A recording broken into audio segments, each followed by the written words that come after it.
Lewis Hamilton has issued a stark warning to both his adoring fans and Mercedes team by admitting that he could retire from F1 at the end of the 2024 season, amid his self-described love-hate relationship with the sport. You would imagine that this internally no doubt puts a lot of pressure on the team to deliver him through the work done on the W15, a race-winning car at some point in the season, if he is to continue. This comes despite having only just committed in writing to at least 2 more seasons with Mercedes. The 7-time world champion signed the extension at the end of last year, keeping him with the team until the end of 2025, just before the next set of regulation changes within Formula 1. So, what exactly is Lewis Hamilton thinking regarding his position in F1 after these remarks of his were published in the winter edition of Formula 1.nl's magazine this month? As this isn't the only time Hamilton's future in F1 has been questioned without him speaking personally on the matter, with the Briton said to have considered walking away from the sport after losing the world title in very controversial circumstances in 2021. Lewis describes his relationship with Formula 1 as one that can either be of love or hate, and that he never imagined after all these years his love and passion for the sport would endure for such a vast length of time. I never thought that after such a long time in Formula 1 I would still feel the same love for the sport. It is a love-hate relationship. At times you love it more than at others. I think there comes a point when you've had enough, but the love is still there.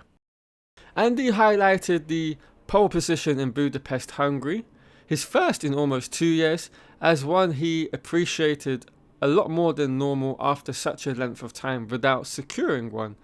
And this served as a reminder of why he loves the sport and why he continues to race. Sure, because no matter how much you try to appreciate everything that comes your way, when things go wrong, when you have difficult times, then you really appreciate it. So I think it's logical that pole in Hungary felt extra nice, especially because I'd missed it for so long. So it seems from the outside looking in, that after all he's managed to accomplish within the sport, it's still these moments when he snatches an unlikely pole position or a podium that is kept, or perhaps rather a better way of putting it would be to remind him of why he still competes.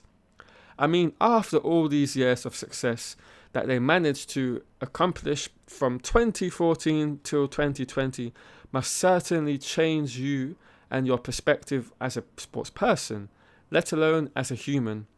And when you have barren years like he is experiencing currently, and all the added media duties, I'm sure for someone at his stage of his career, you do naturally begin to question, why am I here?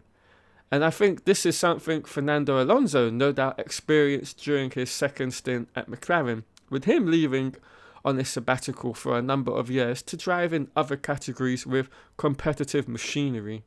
And going back to Lewis, his main driving force now must be to get back to winning ways with his team and of course challenging for that 8th world title, something he says won't dictate his retirement.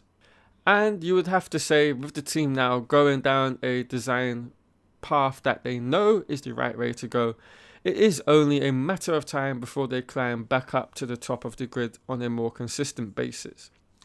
And if anything, the sim data they have collected, coupled with Anthony Davidson's feedback after driving the W15 in the simulator, with him stating that it feels like a car for the first time in 2 years, could very well be a much happier season for the entire team.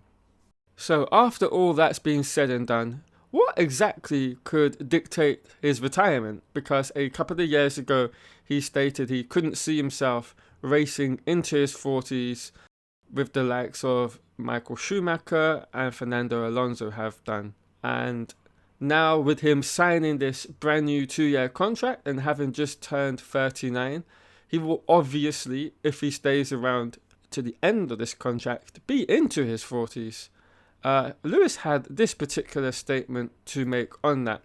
A few years ago, you said that you no longer want to race after the age of 40.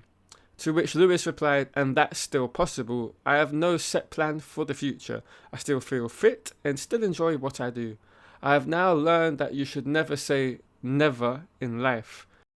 So basically, I think what we can gather from this interview, Lewis is somewhat at a crossroads. You could say he's not opposed to driving in his 40s, but there's probably certain things in terms of a competitive car that will make him stick around and to continue to race into his 40s. So, for example, if he doesn't have a competitive car, that might sway him in one direction, whereas if he has one, that's going to naturally sway him in the other and allow him or change his mind into sticking around and to finishing out his current contract.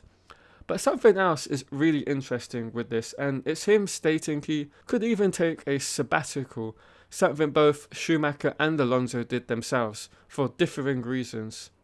Alonso, because of course the car was absolutely a dud and he was driving around in what he described as a GP2 engine, which has been well documented.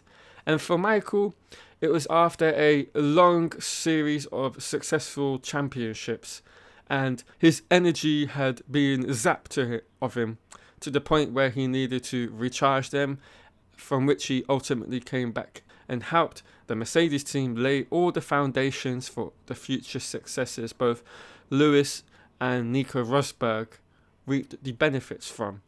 So for me, it's quite simply a factor of two outcomes.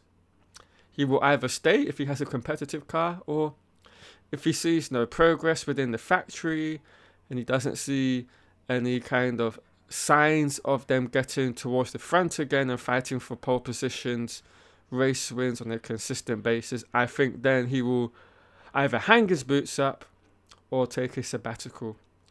Now, which one of those two he takes, I think even he himself doesn't know. So it will no doubt be interesting to see where the cookie crumbles.